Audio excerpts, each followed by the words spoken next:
Chères Genevoises, chers Genevois, comme d'habitude, j'ai l'immense plaisir de vous accueillir chez Servetien.ch pour l'analyse. Servetien.ch. Il y a des clubs qui ont des traditions.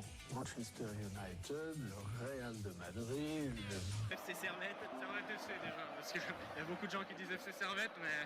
Merci beaucoup Anthony, vous laissez aller au vestiaire. Voilà ce qu'on pouvait dire ici depuis les Charmières. Camarades Servétiens, bonjour, bonsoir et bienvenue dans votre podcast de l'analyse. Aujourd'hui, on se retrouve d'abord dans un nouveau local et aussi pour parler de ce super derby du Rhône qui a eu lieu hier soir au stade de Genève entre le Servette FC et le FC Sion, bien évidemment, qui s'est fini par un 3-3. Donc beaucoup de buts, beaucoup de choses à analyser. On va parler en long, en large, en travers, les compos, les faits de jeu.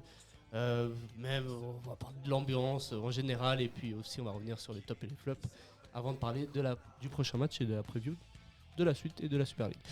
Avec moi, je ne suis pas tout seul, je suis bien entouré et par commencer par celui qui se trouve à ma droite. Donc Mathieu, comment tu vas ? Ça va, on se remet gentiment de la petite clim, mais ça va, on se remet gentiment. Non, franchement, il y a eu pire. Cette saison, on prend ce qu'on prend, c'est-à-dire que il y avait du jeu, on va prendre ça et on va retenir ça. Et après, les résultats vont suivre gentiment, je pense. Mais prenons déjà les choses encourageantes, c'est-à-dire un point et du jeu. Ça va. Toi, tu étais au stade ? J'étais au stade, ouais, en tribune nord, fidèle place. Toujours la même ? Toujours la même, on essaie toujours même secteur surtout. Ok. Souvent plutôt en haut, plutôt en haut du secteur I, ouais. Ok. Comme ça, vous pouvez retrouver Mathieu si vous voulez. Le rencontrer là une fois. Où est Mathieu dans la Nord ? Ouais, Mathieu. Et à ma gauche, Rubens. Comment tu vas, Rubens ? Écoute, ça va, mais ça pourrait aller mieux par rapport au dénouement du match d'hier soir. Hein. Ouais. Très déçu du score final et de cette fin de match. Donc, je suis sorti très frustré du stade hier. Ok. Ouais, à cause du fait de jeu à la fin, mais. Ouais. Mais j'avais espoir que la saison elle soit enfin lancée. Enfin, la saison, on est au mois de janvier, mais qu'on soit vraiment enfin lancé sur une bonne dynamique et qu'on grappille un peu les points et les places. Mais là, je me dis, encore un coup d'arrêt, quoi. Bon, Servette ne perd pas. C'est déjà bien. Ouais, mais c'est pas satisfaisant, tu vois, pour moi. Je comprends. Et toi ? Moi, ça va. Franchement, moi, je vous avoue tout. Hier, j'ai vu la première mi-temps. Après, je suis parti et j'ai pas vu la deuxième mi-temps. Je l'ai rattrapé après. Hein, mais t'as bien choisi en tout cas. Hein. Ça veut dire que je suis parti avec la bonne image du match. Ouais. C'était très plaisant, ça jouait très bien. Et puis, donc j'ai pas vu la deuxième mi-temps. Je sais pas ce qui s'est passé, mais j'ai suivi le score. Donc j'ai vu aussi les highlights et j'ai vu que c'était moins bien sur la fin. Bon, du coup, tu nous feras confiance. Ce truc amer, tu vois. J'ai pas ce ressentiment. Je suis pas sorti à la fin du match. Ah, moi j'étais vénère. Hein. Moi pareil. Hein. Défaite, quoi. Même sentiment. Ouais. Ok.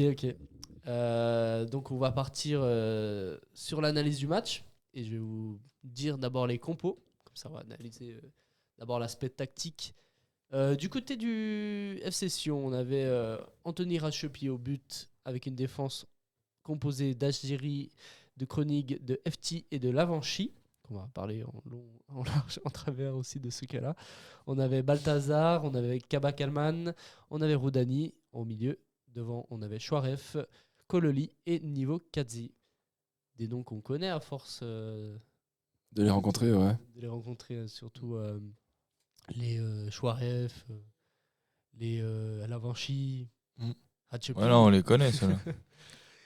C'est quand même une équipe qui, sur le papier, Sion, si on faut aussi parler de l'adversaire, c'est une équipe qui fait une plutôt bonne saison et que sur le papier, c'est pas une équipe aussi pas dégueu. Ouais, effectivement. Hein. Voilà, puis là, on va pas parler de ça en particulier parce qu'on va se concentrer sur l'autre équipe. Mais si tu compares aussi rien que les bancs, les 18 joueurs, ils sont beaucoup plus homogènes et beaucoup plus complets du côté de Sion que du côté de Servette. Ils ont un banc déjà beaucoup plus qualitatif avec beaucoup plus d'options pour Didier Dolo. C'est ça, tu as un banc avec beaucoup de jeunes. Surdez, Botelli. Ah, mais c'est des joueurs qui ont confirmé. Nous, on a des jeunes joueurs qui n'ont absolument aucune expérience en Super League. Quand tu prends nos nos jeunes sur le banc qui sont Thomas Lopez, Théo Alix, c'est des joueurs, ils n'ont aucune expérience en Super League, mais c'est des jeunes. Alors que sur DS, il y a aussi Botelli, il n'a pas d'expérience en Super League, mais c'est quand même quelqu'un qui jouait en réserve de Bundesliga et tout ça, c'est pas du tout les mêmes niveaux. Ouais. Il y en a, Théo Alix et Lopez, c'est tout juste, ils jouent avec la réserve de Servette avant de venir directement avec l'équipe pro. Et puis on peut parler aussi de Miguel Mardoché, de Atangana aussi. Atangana, ouais, j'allais en parler. Ouais. Exact. Ouais, pareil, effectivement. Sion, ouais, une équipe de milieu de tableau, moyenne plus, je dirais, effectivement. Ouais. Ouais. Mais c'est une équipe solide, ouais. Quatrième du championnat, il me semble. Cinquième, il me semblait, ouais. Peut-être ça a bougé cinquième, avec les scores d'aujourd'hui. Cinquième, mais ils sont quand même dans le wagon du haut, quoi. Voilà, c'est ça. Ils sont pas loin du podium.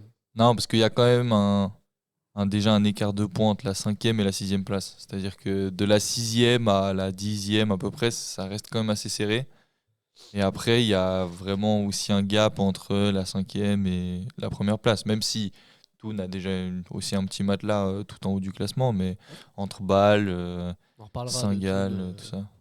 Sur la section Première Ligue, mais Thun qui impressionne. Ça reviendra dessus. Ouais, on en parlera. Côté Servette, on avait un 3-4-3. Donc cette compo bricolée par Gourvenec depuis la rentrée de janvier, qui reconduit pour ce match, pour ce derby, avec Mal au but, une défense à 3 composée de Bourche, Rouillet et Mazikou. En piston droit, on avait Mendes pour sa première titularisation, à gauche Enjo. On avait deux milieux, Konya et Doulin, et devant Stevanovic, Guimeno qui tenait l'attaque, derrière Aïe, qui retrouvait aussi sa place de titulaire pour ce match. Quelque chose à dire par rapport à cette compo? La titularisation de Mendes qui a été lancée, qui a fait un match plutôt correct, je dirais. Et après le système, on n'est plus surpris. Maintenant, on sait que c'est un 3-4-3 et après, c'est des joueurs qui sont échangés, mais on commence à s'y faire maintenant. Pour vous, c'est la bonne solution le 3-4-3 ou pas? Vu le manque d'ailier percutant, je dirais que oui. Effectivement, l'année passée, on avait coûté ça, donc ça. Avec la présence de Koutessa, tu étais obligé d'avoir un système avec des vrais ailiers. Là, sans lui, pour moi, effectivement, ça me paraît être un bon système, approprié. Ouais, moi je suis d'accord. C'est une composition qui a un énorme potentiel, je trouve. Parce que là, ça fait que depuis le début de l'année qu'on l'a mis en place. Mais je trouve qu'il y a déjà un gap énorme entre la fin de l'année 2025 et ce début d'année 2026. Même si les résultats, on n'est pas sur du full victoire en 2026. Mais par contre, au niveau du jeu, même si sur les deux matchs, c'est une mi-temps sur deux, entre Saint-Gall et Sion, si on prend les deux derniers matchs, ça fait 4 points de match. Et c'est surtout la deuxième mi-temps à Saint-Gall et la première mi-temps à Sion, c'est tout ce que Gourvenec a prôné à son arrivée. C'est-à-dire une équipe où il y a du jeu qui repart de derrière. Et je pense qu'un 3-4-3, si on veut de la jouerie, c'est une bonne idée. Après, je pense qu'il a essayé de jouer en 3 défenseurs en 2025, mais on n'avait pas les joueurs pour. Je pense notamment à un piston droit, on n'avait pas de piston droit. Là, Mendes, je trouve que c'est un très bon profil, parce que déjà, c'est un box-to-box, il a un gros physique. Et hier, il fait un centre. Le centre, elle est juste prise devant Aïe, mais c'est un centre dans une zone très très très dangereuse. Ça revient sur Guimeno et ça fait but. Et c'est le seul centre de Mendes. Donc ça montre que c'est un joueur qui, offensivement et défensivement, est assez complet et peut tenir ce rôle de piston, notamment sur les efforts. Et après, Enjo de l'autre côté, piston gauche, franchement, c'est très bien aussi. Ouais, il est parfait, il est parfait pour ce poste-là. Et puis après, on en a parlé, mais Stevanovic devant, Stevanovic qui est plus sur un côté, mais plus repositionné dans l'axe. On l'a vu de temps en temps sur les dernières saisons, notamment sur la dernière saison de Geiger qui avait commencé ça. Et puis, au fur et à mesure du temps, je pense que réaxer Stevanovic, c'est une excellente chose parce que peut-être que l'endurance, le cardio, la répétition des efforts, ça a commencé à devenir un peu dur pour un joueur de 35 ans. Mais par contre, la qualité et la vision de jeu de Stevanovic qui reste à part en Super League, là, pour le coup, c'est, je pense, une des meilleures nouvelles pour Servette de savoir qu'on peut encore compter sur un Stevanovic pendant la fin de la saison et encore 1 ou 2 saisons faciles plus tard si on garde Gourvenec et qu'on se lance sur un projet long terme. dans cet effectif-là, ça peut vite s'inviter comme une pièce maîtresse, comme un Shaqiri à balle en 10, où c'est un peu le même profil. C'est un profil qui était sur le côté quand il était jeune, et puis au fur et à mesure du temps, il s'est réaxé parce que moins la répétition des efforts, mais il a quand même un pied exceptionnel. Hier, Stevanovic, on a vu qu'il a un pied, ça bouge pas, quoi. Il a 35 ans, il va sur ses 36, mais il est capable de trucs exceptionnels. Donc effectivement, à ce poste-là... C'est une nouvelle jeunesse. Je suis assez d'accord, mais je trouve qu'il n'y a pas que Stevanovic qui est favorisé dans ce système-là. On avait parlé des pistons, tu as parlé de Mendes. Enjo aussi, c'est parfait pour lui. Ça lui évite les replis défensifs où c'est un peu plus dur pour lui c'est un peu compliqué, hein. de jouer ce poste de latéral gauche défensif. Donc il y a ces deux pistons-là qui sont favorisés par le système. On a Stevanovic qui lui demande moins d'efforts sur le côté en le réaxant. On a Guimeno, je trouve que c'est un système qui est beaucoup plus adapté à son jeu parce qu'il n'est pas seul devant. Et il joue comme il jouait à Saint-Gall, en fait, second attaquant, derrière un attaquant.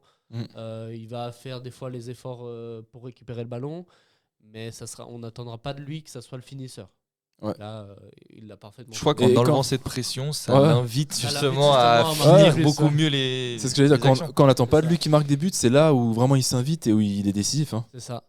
Et puis même, je trouve, dans le jeu, c'est métamorphosé, quoi. Ça n'a plus rien à voir. Hein. Là, j'ai l'impression que Gourvenec lui donne un peu ce rôle d'électron libre devant. Ça veut dire que théoriquement, c'est le deuxième attaquant, mais il se balade en fait. Et Stevanovic chez lui permute vraiment derrière Aïe. De temps en temps, ça se construit même comme si tu avais deux mi-offensifs qui seraient Stevanovic et Guimeno, et puis tu as vraiment Aïe qui est l'ancrage devant.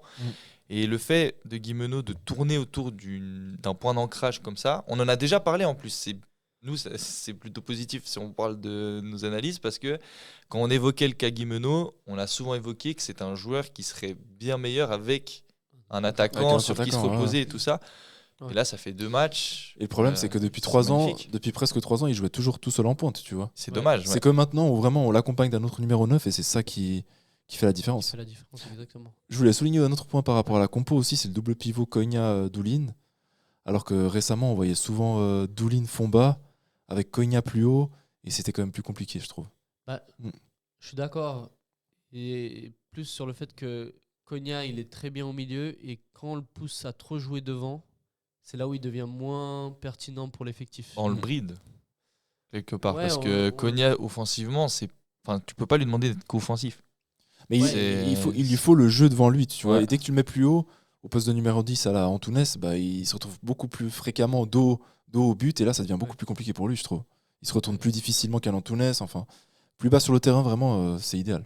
Exact. Dans un double pivot avec Doulin, il y en a un qui fait le jeu, Konya, et puis il y en a un derrière qui s'occupe de la récupération. Il travaille, il récupère un nombre incalculable de ballons, Doulin. Et en plus, l'avantage de Doulin, c'est qu'il est à l'aise balle au pied aussi. À la relance, franchement, ça fait une grande différence. Je le trouve quand même bien meilleur que Fomba. Il est déjà beaucoup plus complet que lui. Ça fait une très bonne doublure aussi derrière. Donc, c'est le retour de Doulin va sûrement, déjà depuis quelques matchs, il le prouve que il est quand même essentiel à l'heure actuelle dans le système de Gourvenec, notamment dans un double pivot. Mais en plus de ça, il est décisif, quoi. S'il a marqué à Winterthur, il a marqué à Saint-Gall. Avec tous les entraîneurs qu'on a eu, dès que Doulin était à 100%, il était titulaire. Hein. Et pourtant, il y a eu Geiger, Weiler, Eberly, Jocelyn. J'avais pas pour les intimes. Pour les intimes. Mais que lui qui a le droit qu'on dise Jojo. Mais dès qu'il est à 100%, il est titulaire. Donc tu vois, ça prouve bien qu'il convainc tout le monde. Non, c'est clair. C'est clair, c'est un très bon joueur dans la récupération et dans le jeu. En fait, il fait 3 poumons, il fait le taf de tout le milieu. Par contre, on n'a pas de doublure à Konya, tu vois. On a un Fomba qui peut remplacer Doulin poste pour poste. Par contre, pour Konya... Moi, je verrais bien Morandi comme vraie doublure, parce que pareil, quand il est plus haut, je trouve que c'est beaucoup plus compliqué pour lui. Donc je pense que ça pourrait faire une doublure. Hein. Après, ce serait pas...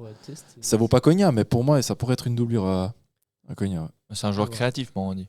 C'est ça. Il a une bonne patte aussi. Mais... Il faudrait voir s'il fait les efforts défensifs qu'il faut. Aussi. Si on veut être ultra complet avant de passer à la suite, juste parler de l'intégration de Bourges qui est assez incroyable. Pour un nouveau joueur, on parle même plus de lui.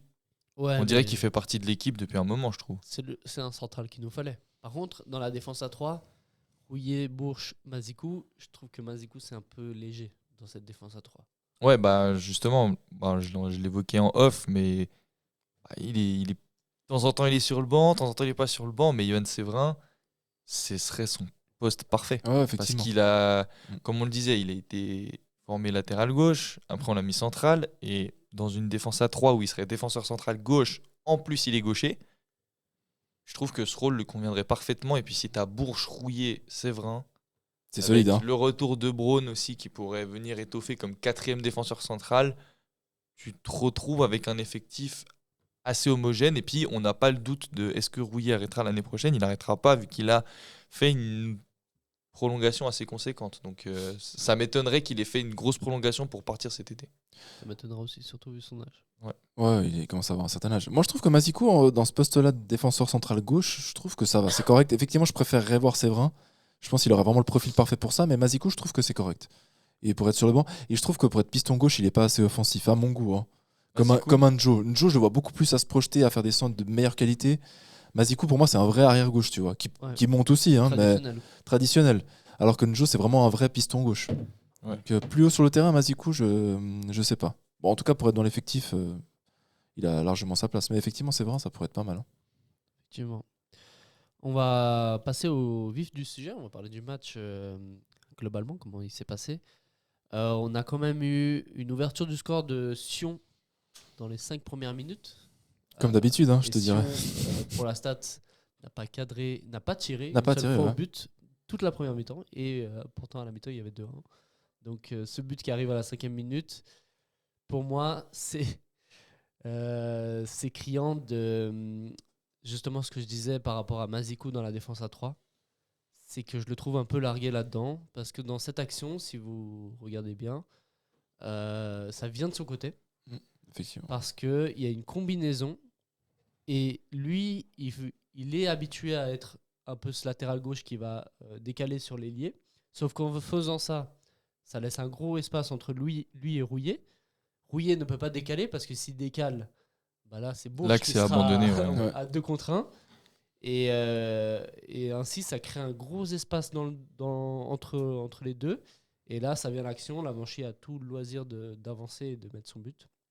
Bon, il a été bien aidé par Rouillet aussi. Oui, de centrer. Et puis vraiment, là par contre, c'est ce côté de Servette cette saison, c'est qu'on a aussi beaucoup de malchance. Ouais, c'est ce que j'allais dire. Donc, c'est que la réussite, elle est vraiment pas de notre côté. Et puis, souvent, c'est un peu le lot des équipes qui font un mauvais début de saison. Enfin, on peut penser à IB l'année passée.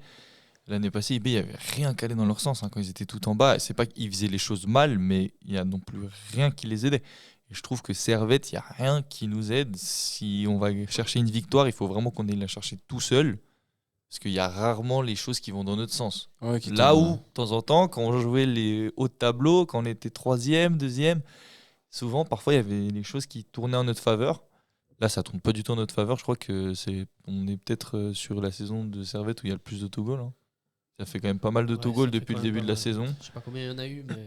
Je vous rejoins sur la réussite, mais en fait, ça nous arrivait tellement de fois qu'au bout d'un moment, moi, je me dis, c'est pas que un manque de réussite, tu vois. Il s'entraîne à l'entraînement. Non, mais dans le sens où peut-être qu'on met pas assez les moyens, on n'investit pas assez pour justement retourner ces scores-là, parce que tu as l'impression que ça va contre nous, effectivement, on manque de réussite, mais on fait rien non plus pour égaliser et gagner les matchs, tu vois. Bon, là, jusqu'à la série. Contre Sion, on a eu des bonnes réactions. Mais tu vois, je parle surtout jusqu'au match contre Lausanne ici. Ouais. Pareil, on perd ce match, mais jamais on doit le perdre, d'après moi. Et on le perd encore une fois, mais c'est arrivé trop fréquemment pour que je me dise que c'est simplement un manque de réussite. Je vois ce que tu veux dire. Ouais. C'est trop fréquent pour dire que c'est de la chance.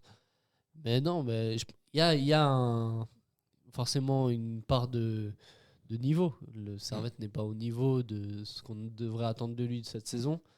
Mais il y a aussi, j'ai l'impression, des faits de jeu qui sont trop contre Servette ces derniers temps. Ouais, non, c'est vrai. Par exemple, ce but contre son camp, il arrive par une erreur de placement. Ouais. Ok.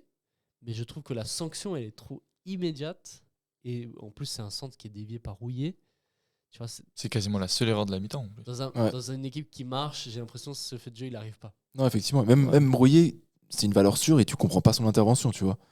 La façon dont il reprend le ballon, on va pas lui reprocher, non, mais... On lui en veut pas. Mais c'est vrai que la chose intéressante à retenir, c'est que Mazikou se fait aspirer comme un latéral et non pas un central. Et c'est ça qui crée le trou béant pour Lavanchy. Lavanchy, on voit dans son appel que de base, il est parti pour faire un dédoublement classique dans le dos. Et durant sa course, il voit qu'il y a un trou béant, puis après, il change de trajectoire. Donc, c'est quelque chose d'anormal. Ça ne doit pas se passer. Et même si, il faut laisser aussi que le double 1-2 est super bien joué. C'est quelque chose techniquement en une touche, très propre. Mais après, c'est vrai que réussite maximale pour Sion qui est sorti une fois de son camp, ou deux. Grand max. Il avait commencé, mais qui a fait après, 0 tir. Ils ont fait un premier quart d'heure où ils étaient assez compacts, mais c'est un premier quart d'heure où franchement Sion ne montre rien. Ils ne subissent pas, mais ils ne montrent rien. Et après, par contre, ils subissent pendant une demi-heure. Après, franchement, Servette va marquer à la 25e. 25e et à la 35e. Mais pour moi, c'est vraiment la meilleure première mi-temps, après le but, bien sûr, que Servette ait fait de la saison. Début de la saison. Ouais, tout à fait. C'est ce que je me suis dit pareil au stade. Super bien. Ouais, c'était impressionnant. C'est ce que j'ai dit dans le groupe WhatsApp, mais j'avais l'impression qu'on avait remonté le temps et qu'on était il y a 1 an et demi, 2 ans en arrière, où tu sais, vraiment tu vibres, il y a de l'intensité, ça répète les actions, tu te mets en position de tir fréquemment et tu kiffes, c'est pour ça que tu vas au stade, tu vois. Et puis ça jouait bien au ballon. C'était pas des actions dans la verticalité où ça cherchait les longs ballons devant. On prenait notre temps, on faisait retourner par derrière. Ça construisait bien. On attendait la bonne ouverture. Et il y avait, comme tu dis, un nombre d'appels, de mouvements. Franchement, c'était une symphonie. C'était un récital de football. Et puis on avait l'impression de retrouver le Servette de Weiler qui, pendant 1 mois et demi, marchait sur la Super League en gagnant tous ses matchs avec la manière. Exact. Mais cette première mi-temps, le kiff, je te jure, cette saison, c'est beau, hein. le plus gros kiff de cette saison. On a eu des actions. Enjo qui a beaucoup joué sur sa qualité de centre. Centre sur Mendes, là, je revois les ralentis. Et des très bons centres en plus. Hein. Mais Enjo qui a progressé. Aussi. En 6 mois, Enjo il a énormément progressé en termes de centre. Il y avait beaucoup de déchets au début quand il était ici.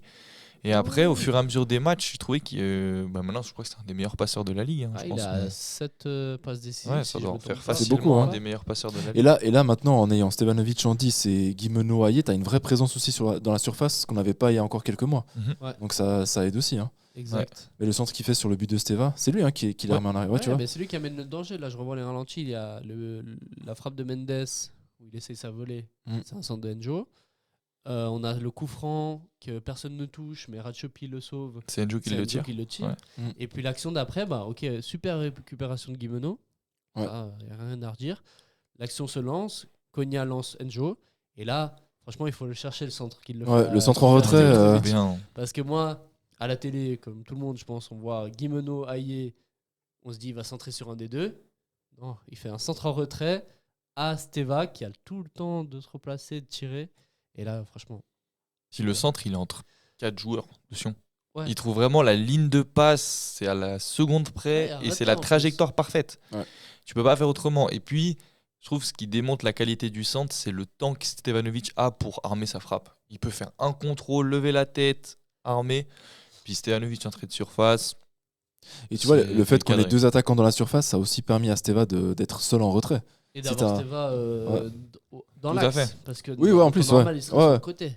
Effectivement. Au lieu d'avoir un ailier qui est au fin fond du 2e poteau, voire au 3e poteau, qui sert à rien, et puis tu es tout seul dans la surface. Ouais, tout à fait. Et ce mec, il est tellement bon techniquement que pour lui, c'est cadeau, tu vois. Ces situations-là, il a le temps, il peut faire ce qu'il veut, il arme, c'est parfait, tu vois. Exact. Et le but, la 35e, comme tu as dit, Mendes sur son seul centre. Mais il va chercher ce centre parce qu'il va. Il fait un dribble et tout ça. Et après, il va chercher le centre. Hayé n'arrive pas à mettre la tête. Ça retombe sur les jambes de Guimeno. Mais encore une fois, parce que le système est là, on a 3 attaquants. Guimeno en retrait. On a Guimeno, mais il y avait Steva aussi qui était à côté. Et donc, sur ces faits de jeu aussi, sur ces contres favorables, on a plus de présence dans l'axe. Et là, il y a but. Alors qu'avec un vrai classique 4-2-3-1, Antunes en 10 et un seul numéro 9, on n'aurait jamais eu ça. Hein. Non. Jamais. Ouais, puis Stevanovic, on avait eu une discussion autour d'Antunes sur son efficacité et tout ça. Et puis, c'est vrai qu'Antunes, il était bon dans le jeu, mais pas assez efficace. Et là, l'efficacité, Stevanovic, lui, là. Il est bon dans le jeu, mais en plus de ça, il est efficace. C'est quelqu'un qui a un impact immense dans le jeu, mais sur le tableau des scores aussi. Il va marquer à Saint-Gall, il marque tu sais qu'il va stater encore contre Sion. Et puis s'il marque pas, on peut être quasiment sûr qu'il va faire une passe D. Et surtout dans ce rôle-là. Parce que comme rampe de lancement, parce qu'un 10, il a 2 attaquants devant lui, c'est souvent aussi une première rampe de lancement où dans un contre, il va forcément faire le bon choix. On dit toujours, Stevanovic, il fera toujours le bon choix. Que vous l'ayez vu ou pas, il va faire le bon choix. C'est sûr, faut lui faire confiance. C'est ça. Exactement, Stevanovic. En fait, ça fait partie des choses qui m'ont fait indigérer ce match. Ouais. Ce scénario un petit peu fou. Mais Stevanovic, c'est vraiment très très belle surprise entre guillemets, parce qu'on l'avait déjà vu, puis on avait déjà mentionné que ça pouvait être un rôle pour lui. Mais là, de voir que on s'engage dans du concret, dans ce poste-là avec lui, et que il s'est intégré tellement facilement. Ouais, mais tu peux le faire jouer partout en vrai. Hein. Ouais. Mais ce système-là, pour moi, vraiment, cette première mi-temps, il m'a montré très belle réussite, beaucoup de qualité. La présence dans l'axe, le fait d'avoir 2 pistons qui sont des vrais pistons, offensivement. Et en défense, être un poil plus serein, même si ça reste le défaut de Servette cette saison, c'est la défense. On encaisse beaucoup trop de buts par rapport aux actions que c'est, parce qu'en soi, il n'y a pas eu beaucoup d'actions pour Sion. Peut-être plus en deuxième, mais en tout cas, on concède trop de buts. Ouais, pour moi, on concède trop d'occasions. 2 contre Saint-Gall. Offensivement, ça va, on marque. Tu vois, on marque 3 hier, on marque 4 contre Saint-Gall. Donc offensivement, on a trouvé une recette qui marche, mais défensivement encore, c'est un peu trop. C'est limité, ouais. Est-ce qu'il faudrait recruter encore plus un défenseur ? Écoute, c'est vrai, s'il revient de blessure finalement à ce poste-là, à la place de Mazikou, ça peut faire l'affaire. Hein. Là, tu as 3 vrais centraux qui sont les 3 excellents. Enfin, on les connaît maintenant. Même Burch, on l'a peu vu à Servette, mais il est déjà très bon. Et avec 2 vrais pistons, c'est vrai que ça pourrait déjà faire l'affaire. Ça pourrait permettre de gagner cette solidité. Après, moi, je trouve qu'on concède beaucoup trop de centres, d'occasions. Et ça, c'est aussi un problème des milieux de terrain et des pistons qui permettent à chaque fois aux joueurs adverses de centrer. Parce que moi, dès qu'on a marqué le 3e but, j'ai dit à ma copine qu'on allait manger des occasions jusqu'à la fin du match. Et on a permis à Sion de centrer, ce qui a donné leur 3e but, tu vois. Et il me semble bien que... Bon, on va revenir après sur la fin du match. Mais il me semble qu'à ce moment-là, on avait changé de système. Si je ne me trompe pas. Mais on reviendra... Je trouve quand même que l'attitude par rapport à ces situations-là, on permet trop, tu vois. Oui. Aux joueurs adverses de se mettre en position de centrer. Ouais. Mais là, je pense qu'on n'avait plus de pistes. Bref. Non, effectivement, tu as raison. Alex, il est rentré, on est passé à 4. Et Mazikou, c'était un vrai arrière-gauche et Enjo, un vrai milieu gauche. C'est ça. Ouais. On est repassé en 4-3-3 alors que ça marchait bien. Ouais, ça marchait bien avant. Le 3-4-3. Bah, tu prends... Après, là, on va parler de la deuxième mi-temps. Après, sur le banc, si tu n'as pas de remplaçants qui sont capables de tenir ce système 3-4-3, pardon, ça sert à rien de s'obstiner à le garder.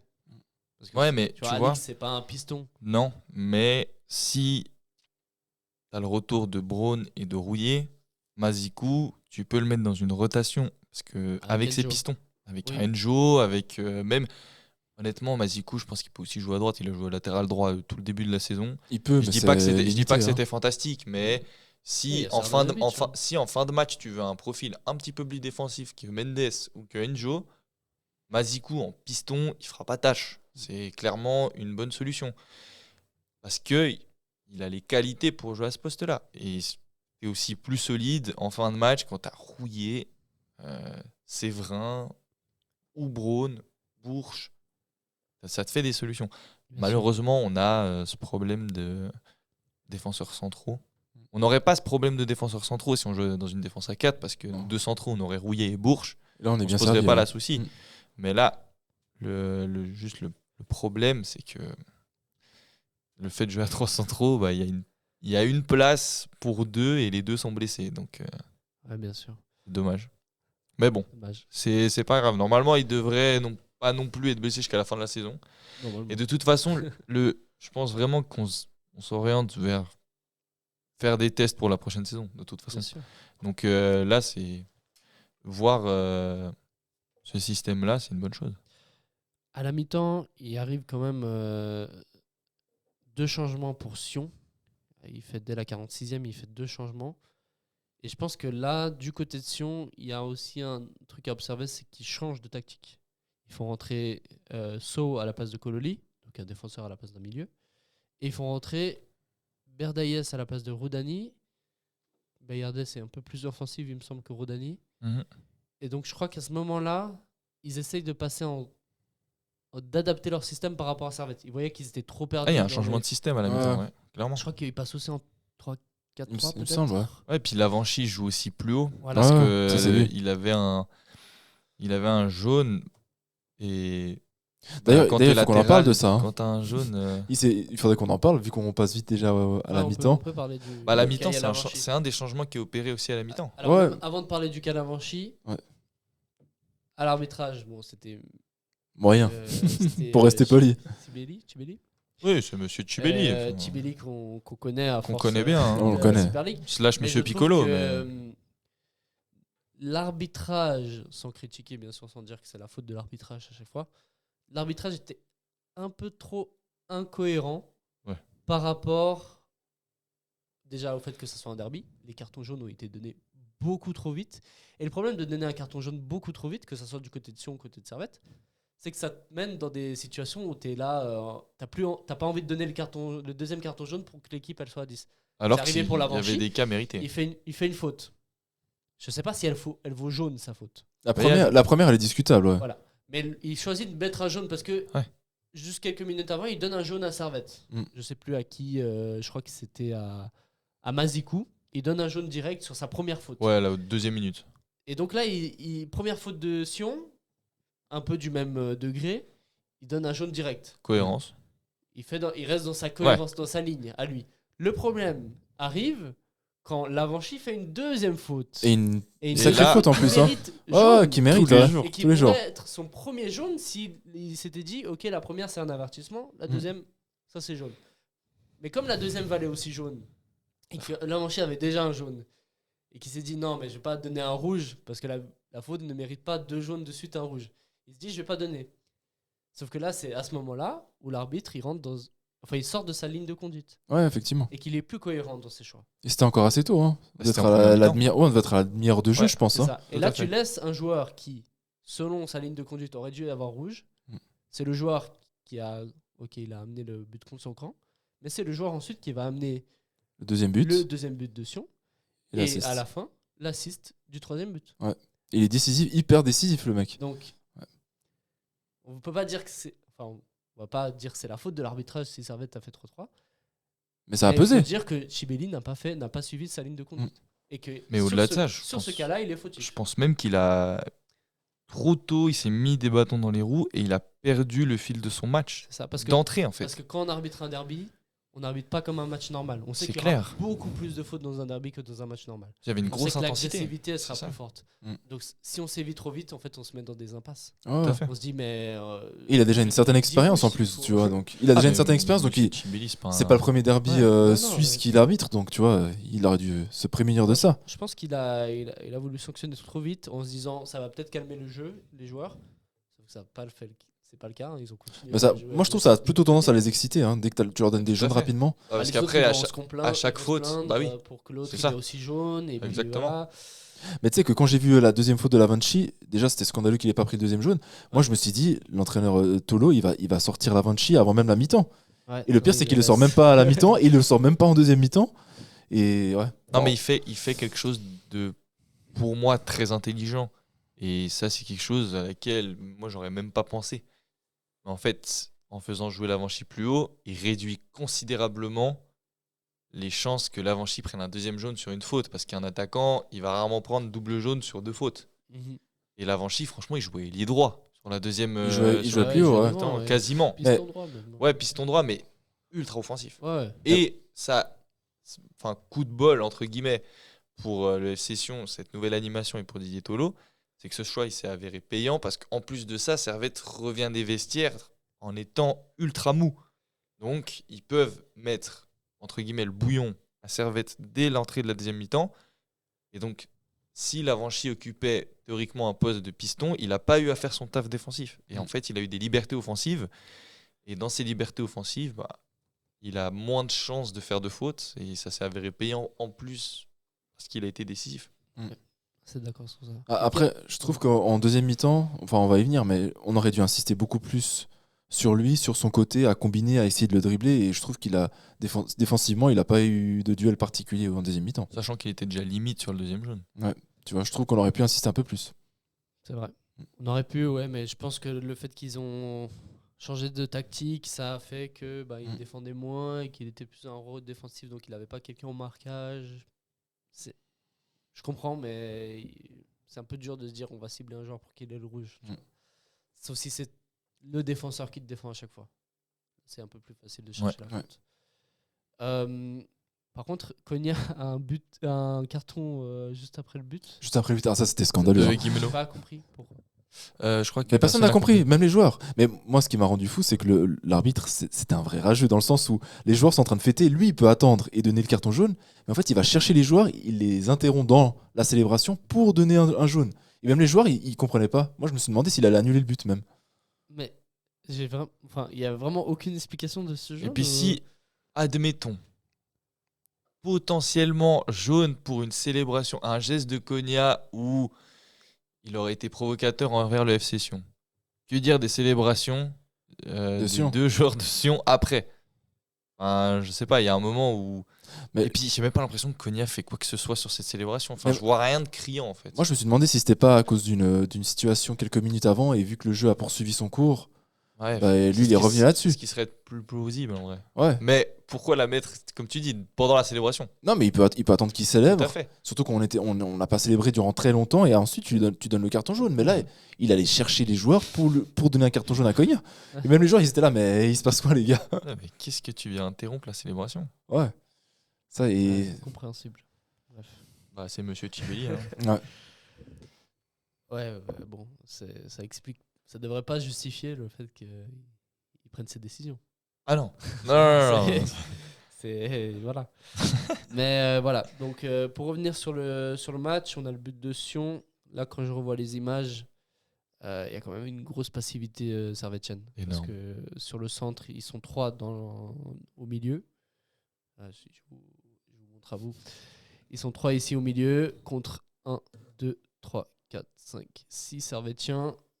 2 qui couvrent ici la passe peut-être ici.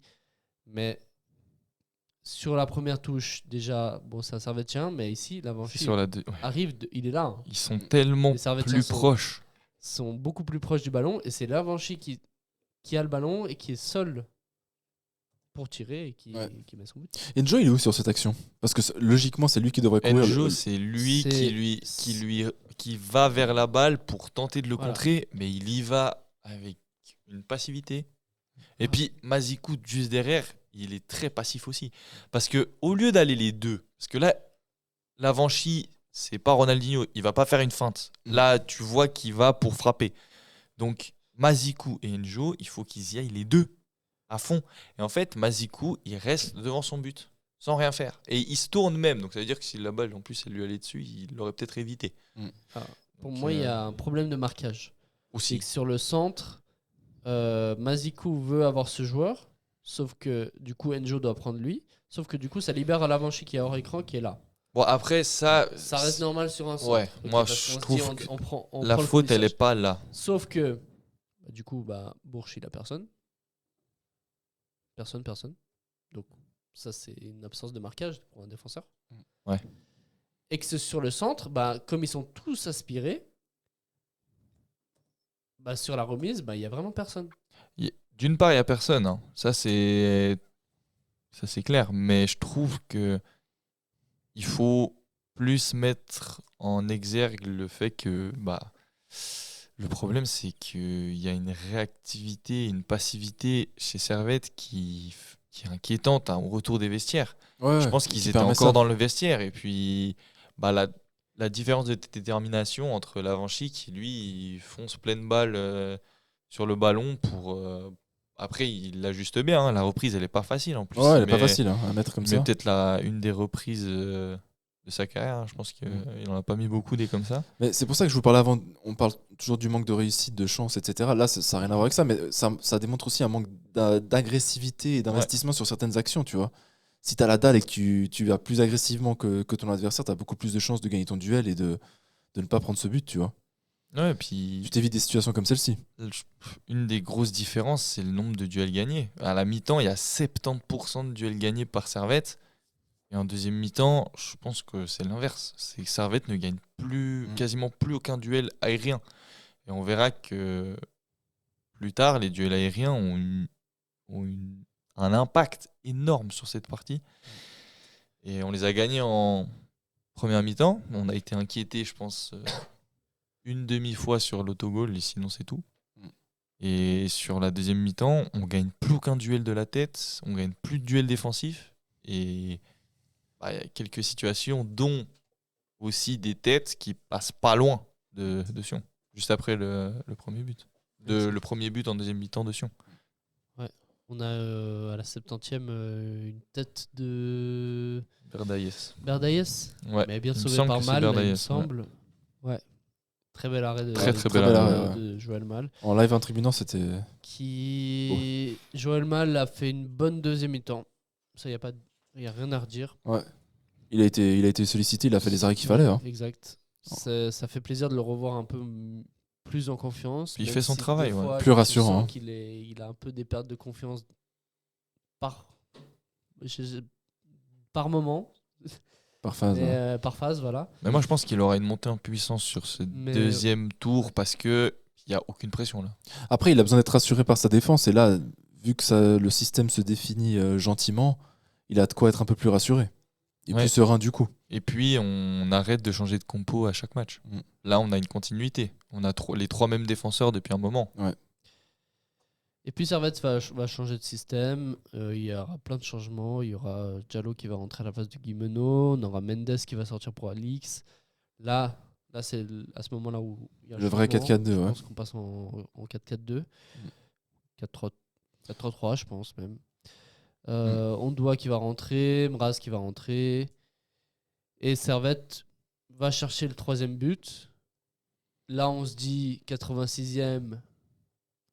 Du coup, centre de Mazikou qui va quand même aller chercher le centre. Hein. Très compliqué à chercher. Pour Diallo qui, pour une fois, montre quelque chose. Ok. Ça fait longtemps qu'on attend quelque chose de Diallo. Et avant son but, je me disais, mais il nous a toujours rien montré en plus. Tu vois. Ouais, mais il a l'opportunité de montrer aussi parce qu'il n'a pas eu énormément de confiance. Pas beaucoup de temps de jeu. Là, il était dans l'axe, Diallo. Et celle-là, elle est dure à mettre en plus. Hein. Elle est magnifique. En première intention comme ça, reprise. Juste devant lui. Ouais.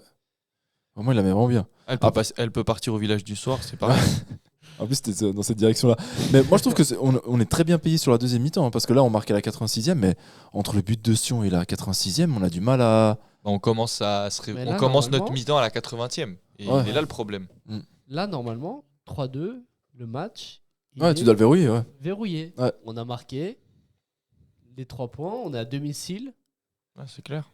On a montré beaucoup plus, en tout cas par rapport à la première mi-temps, en tout cas, que Sion. C'est pas normal que 6 minutes plus tard, 94e minute, il reste 1 minute à jouer. Servette se concède une occasion qui vient de nulle part. Ouais. Mais vraiment de nulle part. On a un centre qui vient du côté gauche de Sion. Il est mis au bol. Hein. Il lève même pas la tête, il la met dans le paquet. Qui est même pas si dangereux que ça. Ouais, Parce que là, si t'as un Servettien dans l'axe, il le dégage ce ballon. Ouais. Sauf qu'il n'y a personne. Et ça fait un duel perdu. On a voilà, encore une fois, l'Avanchy qui est tout seul sur le côté. Absent de marquage. Là, pour le coup, autant comme tu disais, sur le deuxième but de Sion, le marquage à l'Avanchy, c'est pas ce qu'il y a de plus criant parce qu'il est super loin. Mais là, on peut pointer le manque de marquage pour le coup. Là, c'est le mouvement d'Edjo que je comprends pas. Ouais. C'est qu'il le laisse. Il se recentre. Et là, c'est trop tard. L'Avanchy a déjà 2 mètres d'avance. Il peut centrer. Et puis là, Botelli, il se défait de Bourges. Ouais, puis Bourges, il essaye au marquage. Mais bon, après, Bourges, s'il se lance comme un taré, peut-être que Botelli marque pas, mais c'est penalty. C'est dur, il est derrière. De défendre sur Botelli. Franchement, là, pour le coup, il est pas dans une situation facile, Bourges. Il essaye de le gêner le plus possible. D'ailleurs, Botelli tombe en tirant, mais comme j'ai dit avant, je trouve qu'on permet trop de centres. Dès qu'on mène au score, les équipes adverses, il suffit qu'elles construisent un peu, elles arrivent à se mettre en position de centrer et elles trouvent la brèche. Et dès que ça balance des ballons dans la surface, on concède toujours des occasions. Ouais. Donc moi, j'étais persuadé qu'ils allaient avoir encore au moins une grosse occasion et ça n'a pas manqué malheureusement. Je trouve que là, Servette défend beaucoup trop bas. Servette a trop reculé. En fait, le problème, c'est que tu joues un cran plus haut. Déjà, une fois sur deux, la VAR, il y a hors-jeu. Hors-jeu, exactement. Et déjà, ça permet de ne pas avoir cette situation-là. Parce que les joueurs, ils seront dessus, ils vont logiquement se mettre aussi beaucoup plus bas. Et l'Avanchi qui a un ballon dans les 16, c'est très dangereux. L'Avanchi qui a un ballon ici, c'est beaucoup moins dangereux. C'est pas la même chose, ouais. Donc, ça n'a rien à voir. Ça n'a rien à voir. C'est que sur les deux buts, mais je pense que même sur le premier qu'on se prend, Servette, au retour des vestiaires, défend beaucoup trop bas. On est beaucoup trop bas. Et beaucoup trop passif.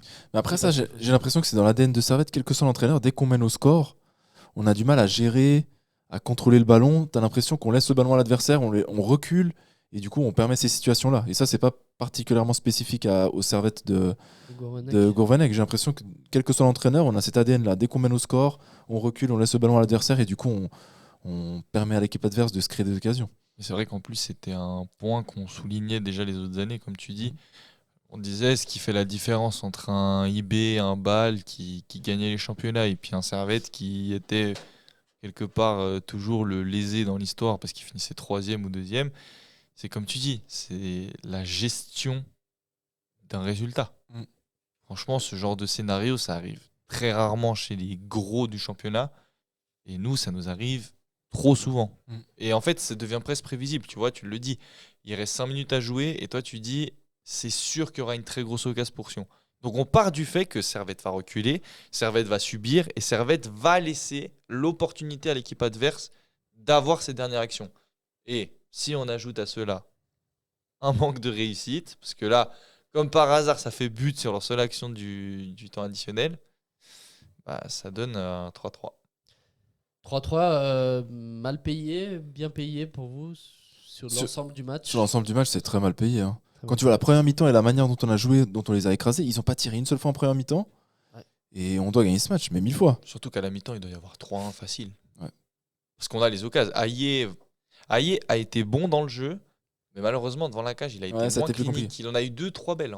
Il y en a une, le ballon il était un peu trop derrière, il a réussi à la reprendre, mais c'est à 2 à l'heure dans les mains du gardien. Mais c'est vrai que ça a été plus compliqué devant le but. Qu'il n'arrive pas à ajuster. Il y a Guimeno aussi qui a une bonne tête aussi en première mi-temps et qui met à côté. Enfin, en première mi-temps, effectivement, si on mène 3-1, c'est différent aussi. Et c'est pas un scandale. C'est pas un scandale. Non, mais ils n'ont pas tiré une fois aussi. Parce qu'il y a 7 tirs cadrés quand même de Servette. Ouais, il me semble. Si je dis pas de bêtises. En première mi-temps ? Ouais, il me semble. Sur la globalité. Sur la globalité, en tout cas, il y a 11 tirs pour Servette, 5 cadrés. Ah non, alors c'était 7. Il devait y avoir 7 tirs à la mi-temps de 7-0 de tirs. Ouais. Après, en deuxième mi-temps, du coup, si on fait 9 tirs. Et c'est cadré parce qu'ils en font 0 en première mi-temps. Ouais. C'est quand même conséquent en termes de... Mais la deuxième mi-temps qu'on fait, elle est pas bonne comparée à la première, mais si on nous a pas non plus dominé. Tu vois, c'était un match. Enfin, la deuxième mi-temps était assez disputée, mais je les ai pas trouvés particulièrement au-dessus par rapport à nous. Ils étaient quand même plus dangereux, je trouve. Oui, mais c'était pas. Sur la deuxième. Je les ai pas trouvés largement au-dessus comme nous en première, tu vois. Non, c'est vrai pour ça que sur la globalité, si tu fais la balance, on est largement au-dessus, je trouve. Et si tu rajoutes à ça le fait que Servette se réveille à la 80e, 6 minutes plus tard, il y a 3-2. Donc ça rajoute encore plus de poids dans la balance de se dire que Servette aurait plus mérité en toute objectivité les 3 points. D'ailleurs, sur Blue Sport, c'est ce qu'il disait aussi, c'est que Servette a quand même mieux joué. Et puis, tu vois aussi la différence de but, quoi. Enfin, sur les 3 buts de Servette, c'est des vraies actions construites. Alors que les 3 buts de Sion, c'est pas des actions, c'est 3 faits de jeu. Il y a un autogol sur un centre-tir, même sur un centre. Sur un centre, parce qu'elle n'a pas du tout dans l'action. Il y a le but de l'Avanchi, c'est un deuxième ballon, mais ça rebondit. En vrai, c'est pas une remise de la tête en retrait. Non. C'est un duel qui fait que la balle elle arrive en retrait pour l'Avanchi. Et le troisième, c'est un centre au bol. Un premier duel, mais finalement c'est prolongé au deuxième poteau. C'est pas des actions tout ça. Alors que tu prends les buts de Servette, c'est des vraies actions. En tout cas, Guimeno, on va laisser. Guimeno, la balle elle revient en retrait, peut-être un peu chanceusement. Mais l'action de Stevanovic et l'action de Diallo, c'est des superbes actions collectives. Ouais. Non, ça construit bien. C'est dans l'ADN de Servette aussi. On retrouve cet ADN parce qu'on a un petit peu perdu ces derniers temps. Exact. Juste un point avant de passer au top et au flop. c'est Botelli qui marque à la 94e. On doit en parler. On doit en parler, mais moi, c'est surtout le point de Servette. On a trop de joueurs qui partent trop tôt du club. Moi, ça m'étonne plus. Et qui, au final, là, c'est juste, ça nous montre que ces joueurs-là, ils devaient rester à Servette. Botelli, un crack à Servette, il part à Mönchengladbach. Surdez, il passe pas par Servette. Mais à un moment, on se dit, est-ce qu'on va le prendre, est-ce qu'on va pas le prendre? T'es pas loin. On se dit non, finalement, ça. Ouais. Alors que c'est un crack aussi, qui passe par Genk, qui est revenu là à Sion. Ratchopi, il est genevois de base.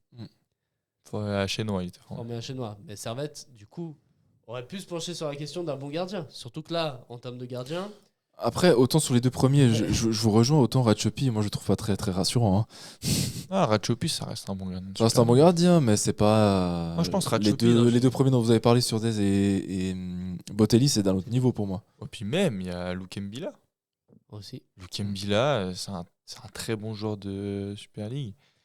Il est sur le banc à Sion. Et je pense que honnêtement, à Servette, il pourrait se battre pour une place de titulaire, Lukembila.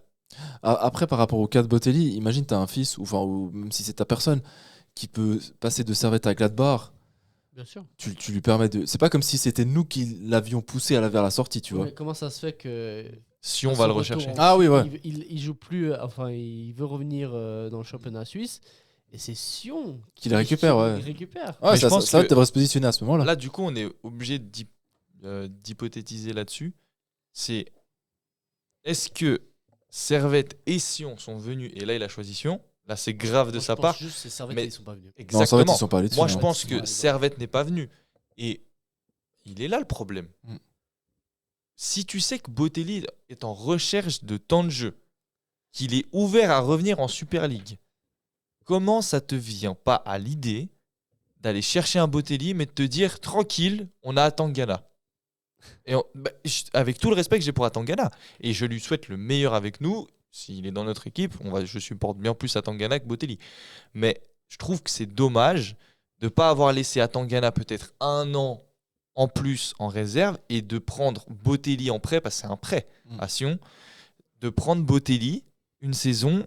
Parce que là, en plus, dans un système dans lequel il y a 2 attaquants comme celui de Gourvenec, Botelli, en termes de ratio, temps de jeu, but, c'est exceptionnel.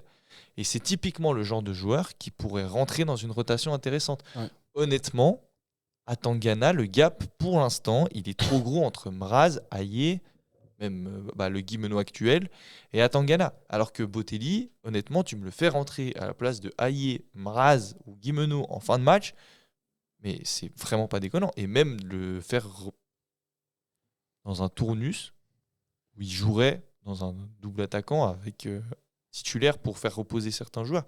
C'est un niveau qui est le sien, la Super League. On le voit qu'il a le niveau. Bien sûr. Pour jouer en Super League. Mais c'est pas le seul, hein. Il y a plein de joueurs qui auraient pu revenir à Servette ou passer par c'est Servette. Un cas isolé parmi tant d'autres. Et Servette s'est juste dit on va pas. Ouais, se positionne pas. On va pas rentrer dans la course. Alors que pourquoi? Ouais, c'est dommage. Tu prétends jouer avant la saison qu'on a eue. Tu prétends jouer le podium. T'es un club qui a fait plusieurs fois le podium. Et des prétentions de clubs qui jouent le podium en termes de mercato. Va pas chercher des joueurs agents libres aux 4 coins de l'Europe, des joueurs qui ont pas joué de match de football professionnel depuis 6 mois, des joueurs qui sont en fin de contrat parce qu'ils n'ont plus le niveau, ou des stars de Ligue 1 mais qui ont maintenant 38 ans. Ça n'a pas de sens pour un club qui veut construire et qui veut rester dans le podium. Ça a du sens pour un club qui est arrivé en Super League, qui cherche à se maintenir. En 2020, Servette, ce genre de recrutement, c'était cohérent. Ouais.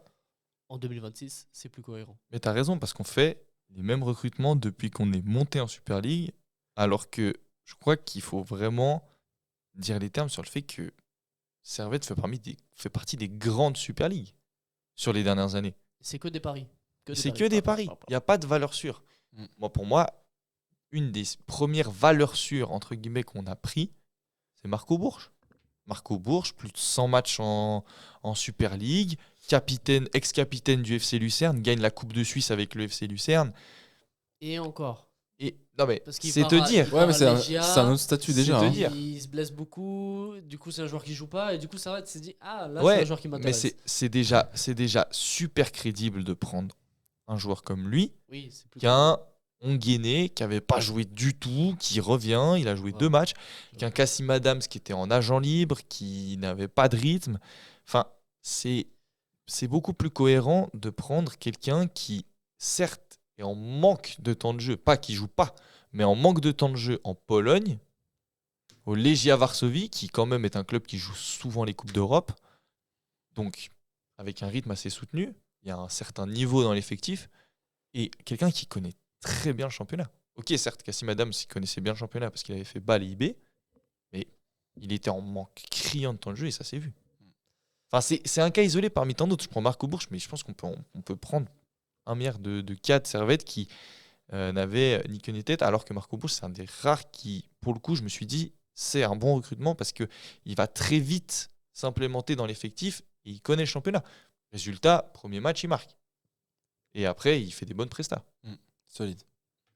Ouais, à voir encore avant de se positionner sur Bourges. On peut quand même reparler de Botelli et de sa célébration irrespectueuse. Et il a craché dans la soupe dans laquelle il a mangé, mais bon. Non, c'est aussi à soulever son attitude. Après, j'en sais rien, peut-être qu'il y a eu des problèmes quand il est parti à l'époque de Servette pour Gladbach, mais en tout cas, c'était inapproprié ce qu'il a fait. Botelli a toujours fait des déclarations comme quoi Servette était son club de cœur, que c'était son club d'attache, tout ça. Ça c'est pas vu. Résultat, en fait, ça n'a pas de sens entre guillemets parce que il y a rien qui est sorti. Et puis c'est pas que Servette l'a viré, c'est qu'il est parti à Gladbach. Ouais, dans un club d'un autre statut, tu vois. Des choses totalement différentes. Et là, moi je trouve que la célébration est bien trouvée. Il s'est caché les visages très bien. Parce que là, vaut mieux avoir honte de cette célébration. Il a fait Cole Palmer. Il a fait Cole Palmer juste avant, mais je trouve que se cacher le visage, c'est bien. Et honte de l'attitude, parce que l'Avanchi qui vient faire chute devant les Ultras, c'est compréhensible. C'est pas le coup d'essai. Alvin Sanchez avec Lausanne, même Schalke devant le Gradin Nord, avec un geste un peu plus. Nous, on fait pareil chez eux, tu vois, donc ça fait partie du jeu. Ça fait partie du jeu. Ouais. Mais Schalke, c'est pas un mec formé à Sion. Alvin Sanchez, c'est pas un mec formé à Servette. Ouais. Et là, le gars, il a fait toute sa formation à Servette. C'est pas un gars qui est venu faire 1 an à Servette. Et surtout qu'il est jeune. Mec, t'as rien fait dans ta carrière encore, détends-toi. Pour faire des trucs comme ça face à des supporters de l'équipe qui t'a formé, un peu plus de respect, tu vois. Là, c'était un peu déplacé. Surtout qu'il n'y a aucune haine. Enfin, il y avait aucune haine envers Botelli. Il s'est rien passé, tu vois. Il n'y a rien eu. Enfin, il n'y a pas eu de. Je sais pas. Mais personne ne l'a sifflé, enfin, tu vois. Non. Et puis même après, on a entendu, nous, ceux qui étaient en zone mixte après le match, ils ont dit que même son attitude après le match, c'est pas. Non, mais voilà, c'est une question de respect. Tu prends juste l'exemple de. Ok, Guimeno est plus mûr que Botelli, mais Guimeno, il met 2 buts à Saint-Gall, il y a 0 émotion sur son visage. Enfin, c'est du respect, quoi. Ouais, c'est ça, c'est dommage. C'est ça qu'on attendait de lui. Ouais.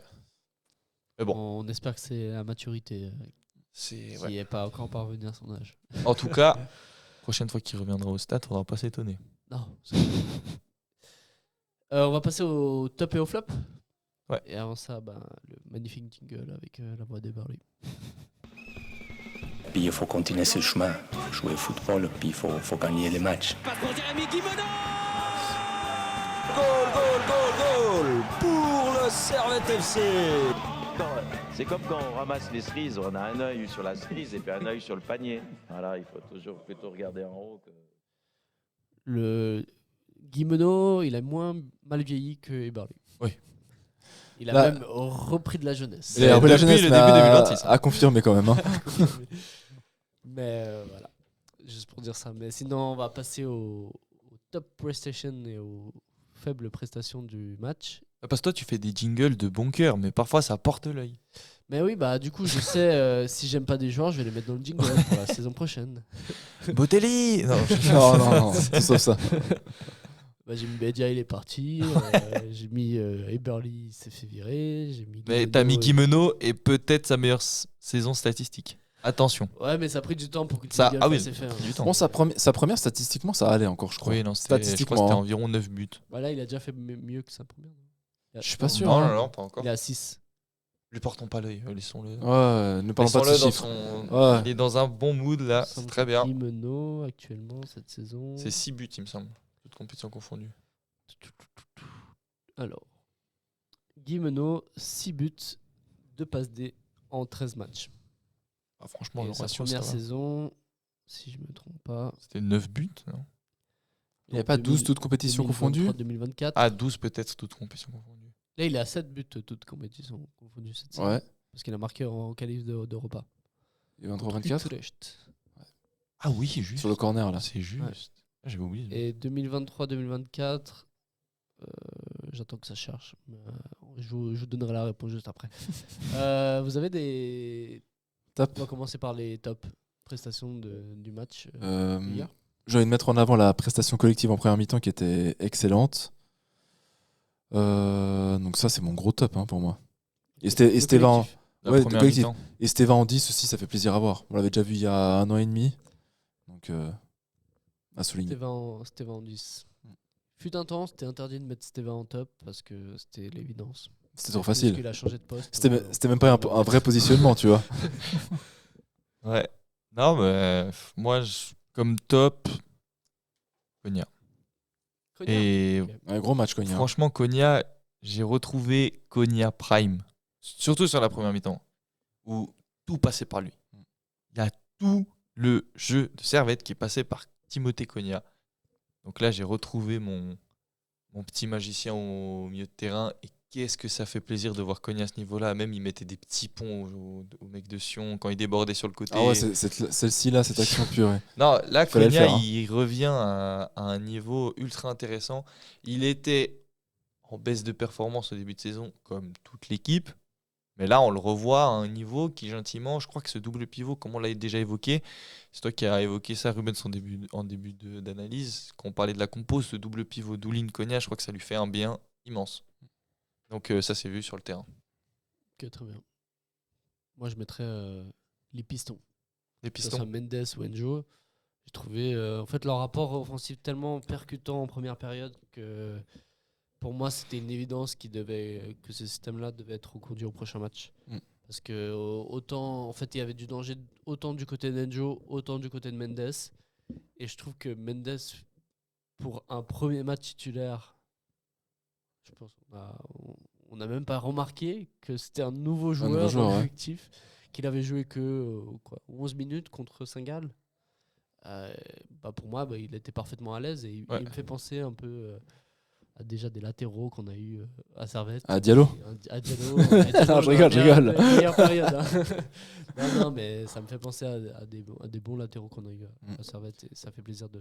Et je pense qu'il pourrait prétendre, s'il continue, à être un bon latéral de l'équipe. Et en plus, il a vraiment l'air d'avoir le profil pour être piston droit. C'est pas un simple arrière droit classique, mais il a l'air d'être fait pour ce système. Tu vois. Ah, puis même, on parlait des recrues. Lui, quand tu regardes son CV de club, c'est intéressant. Il a bourlingué pas mal. Il a joué en D2 espagnol. Il a de l'expérience. Il a joué en Ligue 1 et en Ligue 2 avec Lorient. C'est un joueur qui arrive avec une certaine expérience.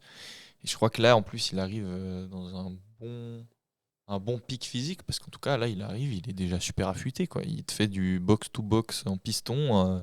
Mais après, c'est pas pour rien qu'il sort en deuxième mi-temps. Je pense qu'il a pas beaucoup joué en première partie de saison. Donc peut-être qu'il a du mal à tenir les 90 minutes. J'imagine que c'est pour ça qu'Alix est rentré. Quand il joue sur le terrain, il a joué 6 matchs. Tu te dis, mais... Il a peut-être du mal à enchaîner. Mais tu vois, il vient de Eredivisie, qui est quand même le championnat des Pays-Bas. Il a beaucoup joué en début de saison. Après, en octobre, il a été plus laissé sur le banc jusqu'en novembre. Et après, il n'était plus dans l'effectif tout le mois de décembre. Et après, il a été transféré. En tout cas, moi, je vous rejoins sur le fait que je pense vraiment que c'est une bonne pioche. Pour moi, ça peut être une très bonne pioche. C'est un joueur qui montre d'un côté ce côté de joueur qui peut être dangereux à tout moment Et ce côté de percussion sur le côté, ces centres aussi qui peuvent être dangereux. Et puis ça se voit que c'est quelqu'un qui met l'énergie et l'agressivité s'il faut. Ah oui, j'ai l'exemple à un moment, il y a Bourges, déjà il doit remettre en retrait à Guimeno, il le fait pas, il perd la balle, et là, contre-attaque pour Sion. Maintenant, il y a Mendes qui met le tacle qu'il faut sur la franchise, c'est là où il se prend le jaune. Ah oui, ouais, pour couper la contre-attaque, quoi. Ouais. Faute tactique. Il sacrifie. Faute super intelligente. Et tu vois, il a pas eu peur de se lancer. D'autres joueurs auraient évité le jaune et auraient laissé l'action se poursuivre, quitte à être fautif et qu'il y ait un but derrière, que de se lancer comme ça. Donc j'ai trouvé ça faisait plaisir de voir un joueur qui met du cœur à l'eau. Ouais, qui s'intègre bien là, ça fait plaisir.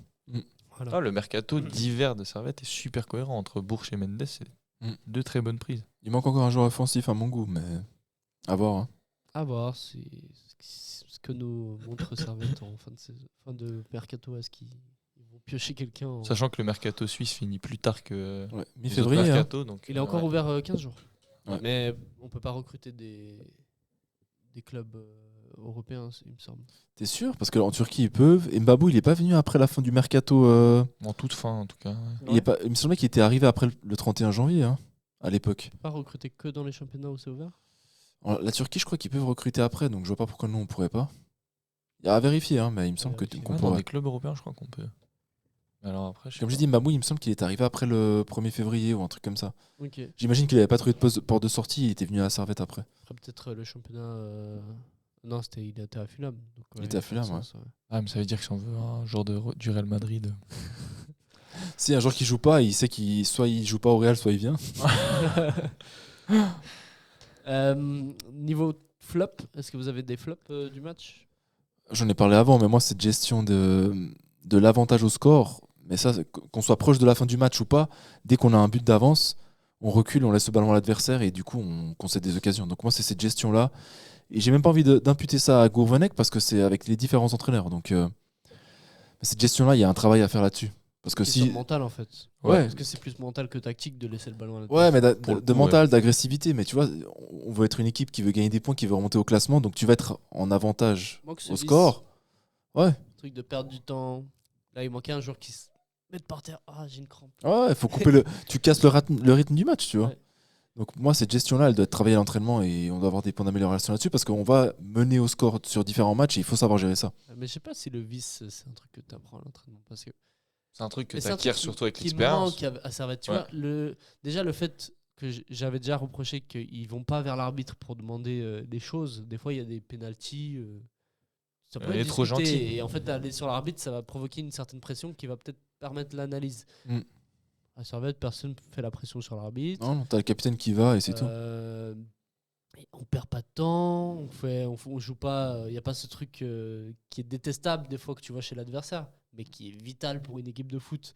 Si tu veux gagner des matchs, Lugano le fait très bien. Ouais. S'inspirer. Mais à Servette, vous avez déjà vu un joueur perdre du temps à la fin de match? Non. Et même quand je vois le 11 titulaire, je vois pas de profil qui corresponde particulièrement à ça. Hein. Ouais, il n'y a pas de profil méchant un peu. Ouais. Mais méchant dans le bon sens du terme, tu vois. Ok, du vice, tu vois. Un Doulin, il est agressif, il va au duel, mais je le vois pas avoir ce vice non plus là, tu vois. Ouais. Moi qu'un joueur vicieux à Servette. Ouais. Ou une mentalité qui est transmise par l'entraîneur, parce que même l'entraîneur, il a l'air un peu trop correct, tu vois.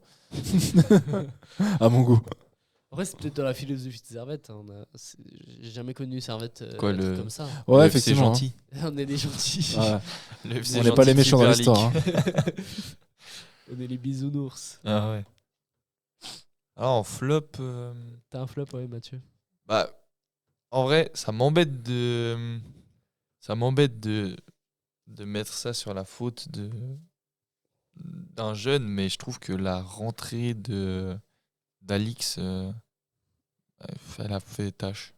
Okay. Je trouve que, autant Alix, je dis pas que je veux pas parler du joueur en tant que tel, mais je trouve que la rentrée d'Alix, donc autant ce qu'il a mis sur le terrain et le choix de le faire rentrer, je trouve que c'est un flop. Okay. Parce que je vois pas l'intérêt en fait de sortir un Mendes qui... Le manque de rythme. Si c'est le manque de rythme, ok. Mais je comprends pas l'intérêt, surtout qu'à ce moment-là, il y a 2-2, de faire rentrer un Alix en fait. Mais tu fais rentrer qui? Je sais pas, tu bricoles. Magnin, il était dans le groupe hier encore? Non, il n'était pas dans le groupe Magnin, mais tu mets peut-être, je sais pas, tu mets un Stevanovic à droite tu lui demandes juste de compenser ce qu'il peut. Mais en fait, le truc, c'est qu'Alix, hier, il a fait surtout des erreurs balle au pied. En fait, il a fait des erreurs de jeunesse qui ont coûté des contres, notamment le coup franc hyper bien placé que rate Sion, juste devant la surface. Ça part d'une passe mal appuyée d'Alix qui est interceptée, ça part en contre-attaque.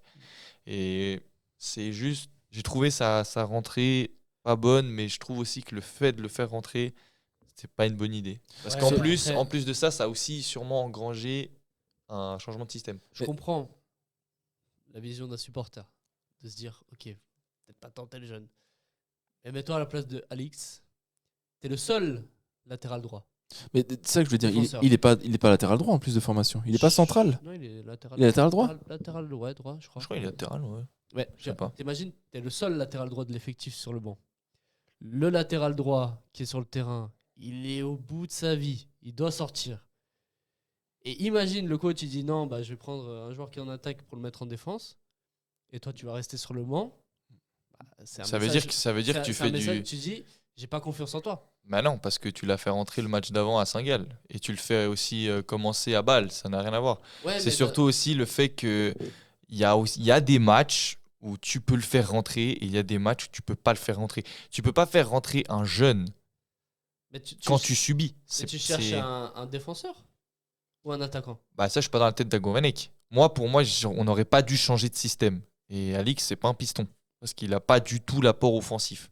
Donc si tu fais rentrer Alix, dont la plupart des pertes de balles étaient offensives, tu vas te brider et t'es forcé à un changement de système, ce qui a sûrement eu lieu. On n'est pas Gourvenec. Ça se trouve, Gourvenec, s'il était en face de nous, il nous dirait non, il n'y a pas eu de changement de système. Il jouait piston droit. Mais nous, en tout cas, on l'a pas vu comme ça. Alix, c'était pas un match pour faire rentrer un jeune défenseur. On est plus intelligent après. S'il avait marqué, j'aurais pas du tout le même discours. Ok, c'est la culture de l'instant. Mais je trouve que dans le match, c'est, je dirais, un des seuls changements, si ce n'est le seul changement, que j'ai pas compris et que j'ai trouvé dommage. Ok. Donc, mais après, c'est mon avis. Hein. Je trouve que juste dans la gestion des joueurs, mais c'est un message fort que tu envoies à qu'il soit jeune ou pas. Hein. C'est juste que si tu te mets à la place du joueur, t'es défenseur de formation, tu as toujours joué de défenseur, on a besoin d'un défenseur, on met un attaquant. Dans ce sens-là, c'est aussi un message fort à fond bas alors que tu fais entrer ton doigt. Bah là non, parce que c'est le même poste. C'est le même poste, ouais, finalement. Bah là si tu mets si tu bricoles quelque chose, en vrai, le jeune, il va comprendre que tu es dans une situation où tu subis.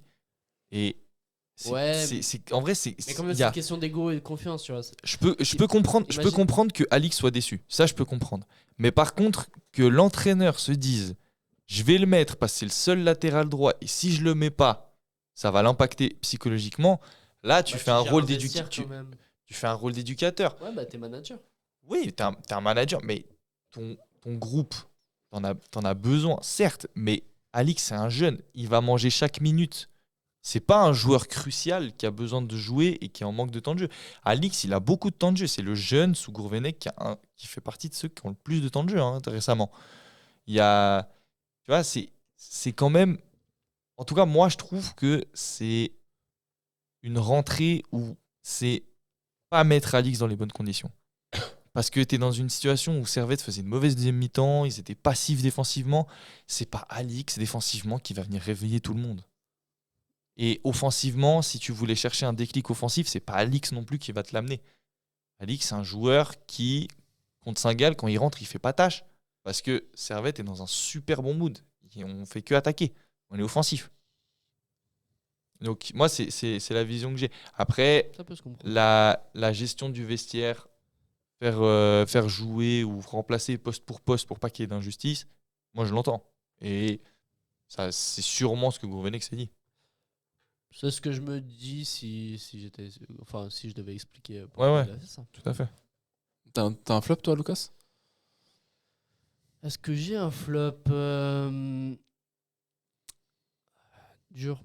Mais non, je pense pas que c'est compliqué de sortir. Aïe, j'ai trouvé un peu plus en dessous que la normale. C'est un peu dommage parce que j'ai l'impression qu'Aïe, depuis sa blessure et qu'il est revenu beaucoup moins percutant, ça fait quand même 4 matchs, je crois qu'il marque pas.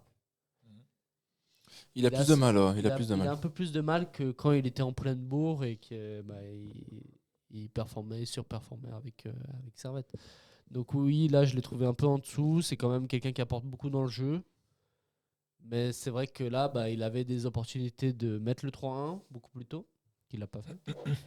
Et il était beaucoup invisible en deuxième mi-temps, on l'a pas vu du tout. Et jusqu'au moment où il sort, et je pense qu'il aurait dû sortir beaucoup plus tôt. Ouais, c'est ce que j'allais dire, il aurait dû sortir plus tôt, surtout que Tamras sur le banc, tu vois. Ouais. T'as une vraie solution de rechange. Donc voilà. Effectivement, c'était un des moins bons en tout cas. Ouais, c'est vrai que dans le jeu, moi je l'ai trouvé pas mal hier dans le jeu, mais c'est vrai que pour un attaquant, quand tu marques pas un but et que tu as des situations, c'est forcément que t'as pas fait ton match, quoi. T'as pas fait ton match complet. Si Aïe avait mis un but, mais qu'il a été horrible dans le jeu, on l'aurait peut-être même pas mis en flop. On l'aurait peut-être mis en top, tu vois. On l'aurait peut-être mis en top même. Ouais. Tu vois. Pour un attaquant, un but, ça change tout. C'est ça. Ok, on va finir avec la partie Super League.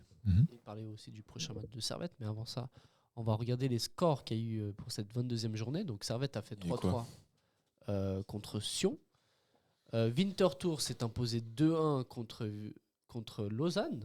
Donc, point positif que même si on fait que un point contre Sion, on prend un point sur l'écart qu'on a avec Lausanne, parce qu'ils perdent. Grasshopper fait match nul contre Lugano, de partout. Lucerne fait match nul contre Saint-Gall, de partout. Young Boys s'impose 3-0 contre Zurich. Et Thun a battu Bâle à Bâle de buts à 1. Ce qui fait au classement, avant qu'on parle des résultats, Thun toujours en tête avec 49 points, 9 points d'avance sur Lugano, deuxième. Saint-Gall avec un match en moins est à 38 points, donc a l'opportunité de passer devant Lugano. Bâle est quatrième avec 36 points. Sion, 33 points, cinquième, suivi de très très près par Young Boys avec 32 points qui a enfin une victoire au bout de 5 matchs, 5 défaites d'affilée. Donc c'est la première victoire de Young Boys en 2026 déjà, et depuis un certain moment. Et puis derrière, on a un écart qui se creuse quand même pas mal avec Lausanne à 28 points, Servette à 25 avec égalité de points avec Zurich. Et puis derrière, Lucerne avec 3, Grasshopper avec 19 et Winterthur avec 13. Alors, déjà, première question. Est-ce que Servette peut toujours faire ce fameux top 6 ? Oui. Mathématiquement, oui, c'est possible. Puis même moi, oui, sportivement, j'y crois. Mais surtout après, avec ce qu'on montre depuis 2 matchs. Est-ce qu'on y croit ? 7 points d'écart avec Young Boys.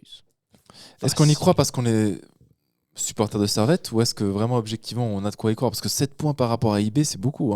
Non, mais je me dis... Il reste 11 matchs là, je crois. Young Boys, comme on a dit, c'est une équipe qui va pas bien.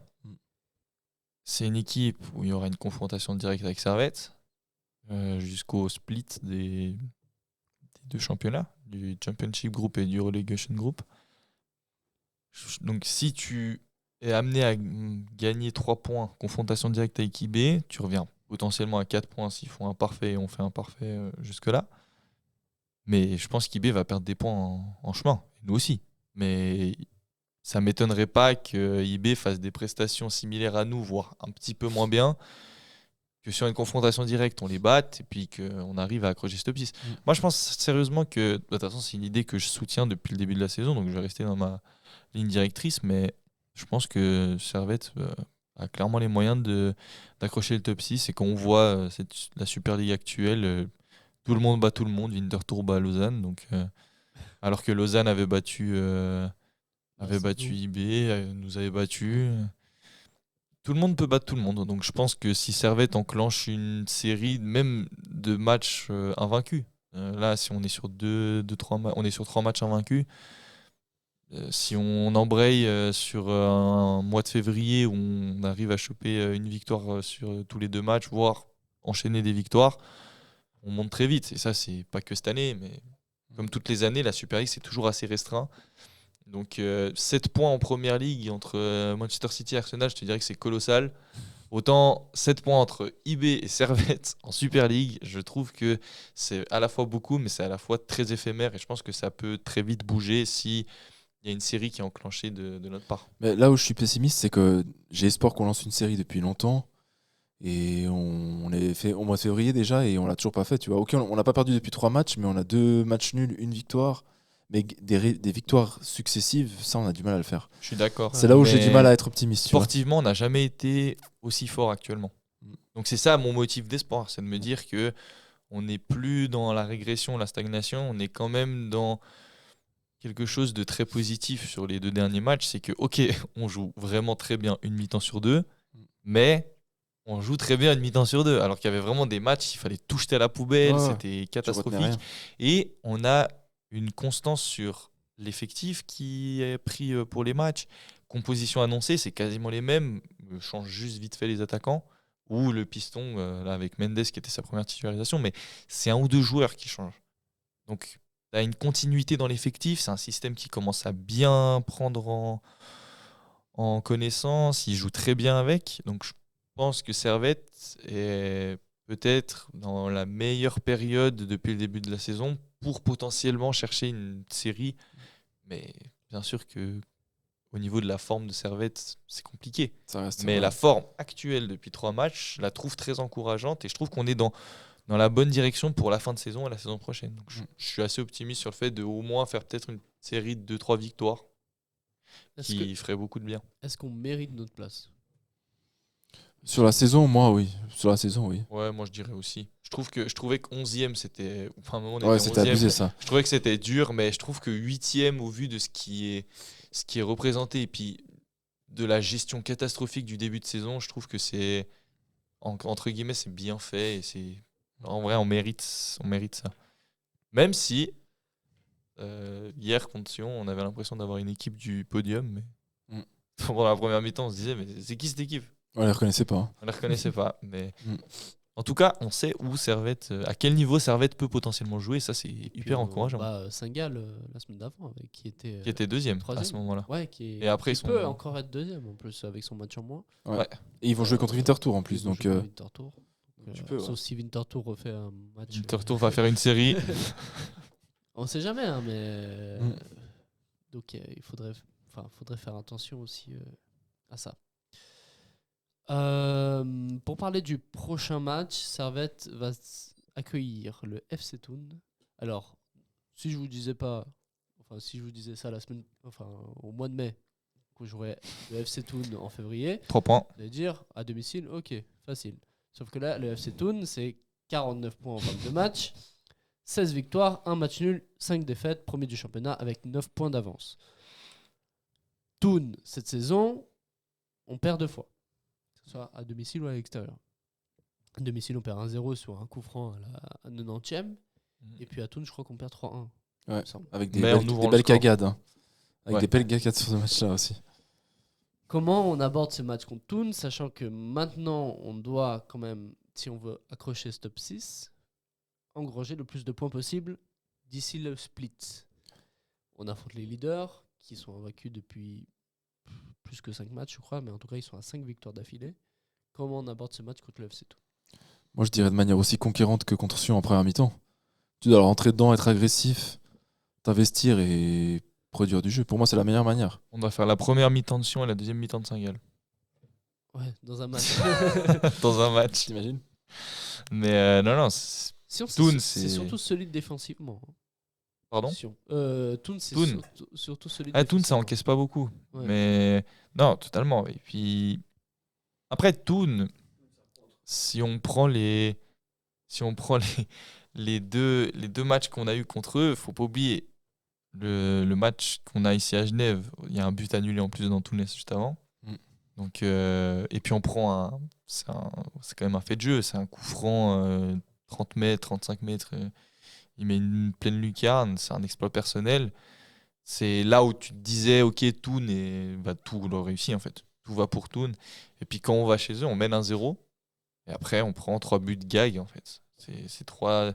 Donc, quand on regarde les deux matchs, quand on fait un bilan, on ne s'est pas fait mener de A à Z. On ne s'est pas fait complètement dépasser sur tous les aspects du jeu.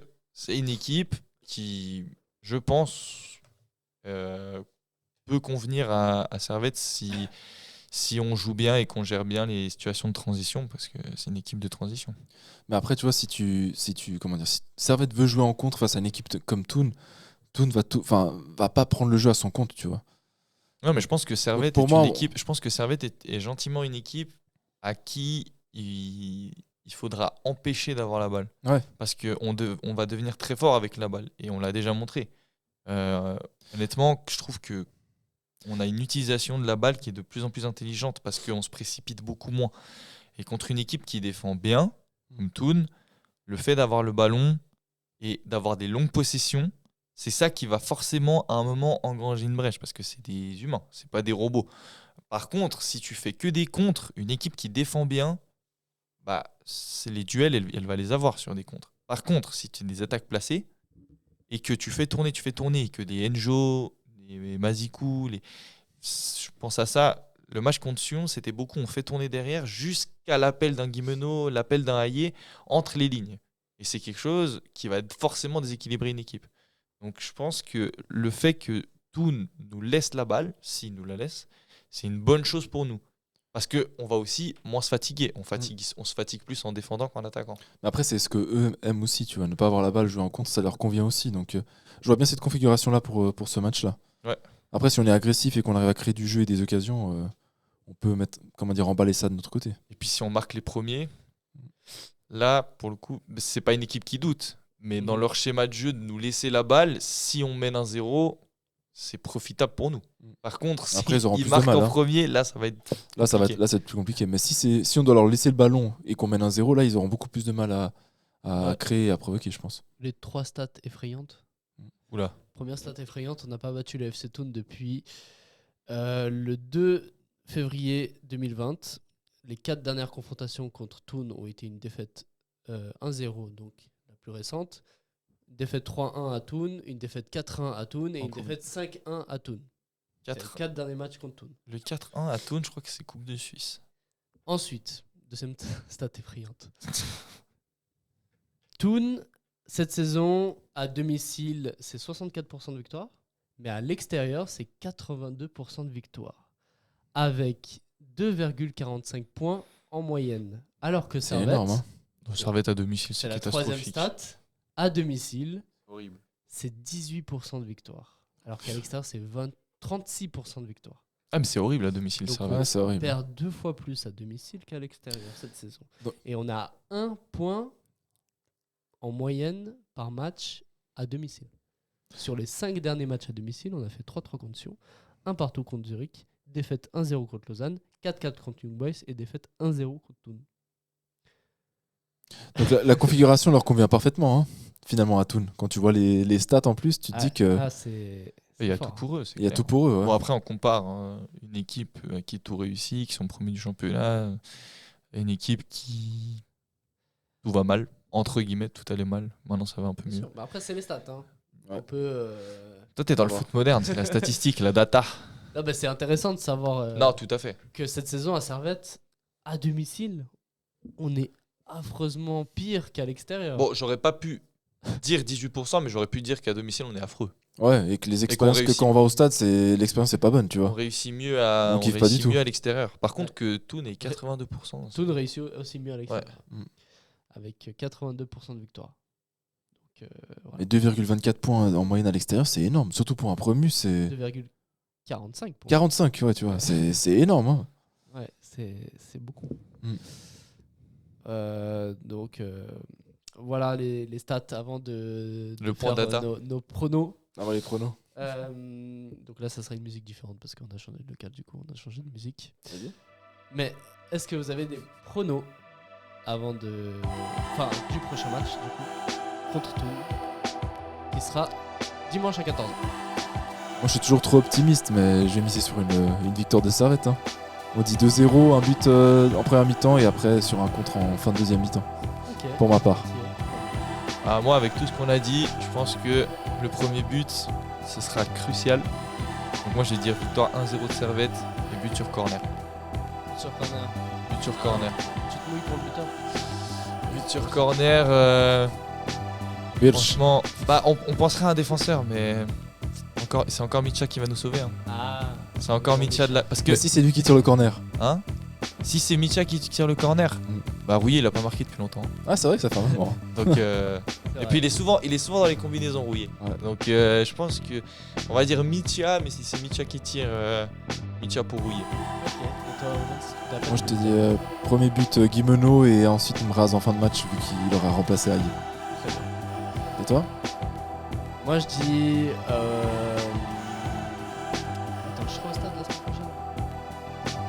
Il me semble pas, donc victoire de Servette. 1-0 aussi, 1-0 sur un penalty transformé par Aïe qui va retrouver le chemin des filets. Voilà. Un penalty faute sur qui? Il cherche tous les détails. Les datas. Voilà, donc merci d'avoir écouté et d'avoir participé d'abord. Avec plaisir. Merci à vous les gars. Vous à la maison. On se retrouve la semaine prochaine pour l'analyse contre Thun. On espère une victoire. En attendant, vous pouvez partager cette vidéo, commenter, liker. Ça fait plaisir. On adore partager avec vous sur les réseaux sociaux, donc n'hésitez pas. Et puis, même malgré les mauvais résultats, on est toujours pour Servette. Bien sûr. Puis on sera au stade. Toujours présent. Bah oui. Allez Servette. Allez Servette. Ciao.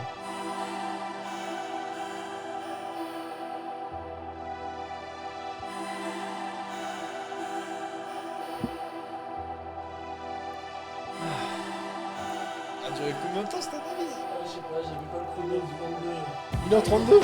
Ça va Bijan? Bijan il était sous sieste. C'est comme ça. Ah ouais? Moi je voyais pas justement, j'étais comme ça.